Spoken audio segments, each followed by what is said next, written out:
பரிசுத்த வாழ்க்கையை நாங்கள் அனுதினமும் வாழ வேண்டும் என்று சொன்னா அனுதினமும் எங்களுக்கு ஒரு வாஞ்சை உண்டாக வேண்டும், ஒரு உத்வேகம் எங்களுக்குள்ளே தேவை. இன்றைய நாள்ல நான் ஒரு பரிசுத்த வாழ்க்கையை நான் வாழ வேண்டும் என்கின்ற உத்வேகம் தேவை. அந்த வாஞ்சை, அந்த உத்வேகம், அந்த எனர்ஜி, அந்த சக்தி எங்கிருந்து வருகிறது என்று சொன்னால் கர்த்தருக்கு பயப்படுகிற பயத்தில் இருந்து வருகின்றது. இப்ப மோசே சீனாய் மலைக்கு இருந்து வாராரு. அப்ப மோசேக்கு கொடுத்த கட்டளைகளை தேவன் உரைக்கின்றார். அவருடைய சத்தம் கேட்கும் பொழுது அங்க இடி முழங்கி அங்க புகைத்து மின்னல் என்று சொல்லி எக்காலமாக அந்த மலை புகைக்கிறதா. அப்ப மோசே இந்த ஜனங்களை பார்த்து சொல்லுகிற காரியம் என்னன்னு சொன்னா, பயப்படாதீர்கள் ஆனால் பயப்படுங்கள். வடிவா பாத்தீங்கன்னா அதான் சொல்றாரு. முதலாவது என்ன சொல்றாரு? பயப்படாதீர்கள், உங்களை சோதிப்பதற்காகவும் நீங்கள் பாவம் செய்யாதபடிக்கு தம்மை பற்றும் பயம் இருக்கணும்ன்றதுக்காண்டி தான் ஆண்டவர் இப்படி எழுந்தருளினார் சொல்றாரு. அப்ப நான் பயப்படுறதா?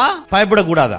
என்னை அழித்து விடுவார் தேவன், என்னை ஒன்றும் இல்லாமல் ஆக்கி விடுவார் தேவன். அந்த டெரர் ஆன பயம் எங்களுக்கு தேவையில்லை. ஆனா எங்களுக்கு என்ன பயம் தேவை? ஒரு மரியாதை கலந்த இல்லையா, என்னுடைய தேவன் எனக்காய் சகலதும் செய்து முடித்து அவ்வளவு அதிகாரம் இருந்தும் ராஜாக்களின் ராஜாவாக இருந்தும் இந்த அண்ட சராசரத்தையும் உருவாக்கின தேவன் எனக்காக எல்லாவற்றையும் செய்து முடித்துவிட்டு எனக்கு முன்பாக இருக்கிறாரே, அவருக்கு முன்பாக நான் சரியாக நடந்து கொள்ள வேண்டும் என்கின்ற பயம்.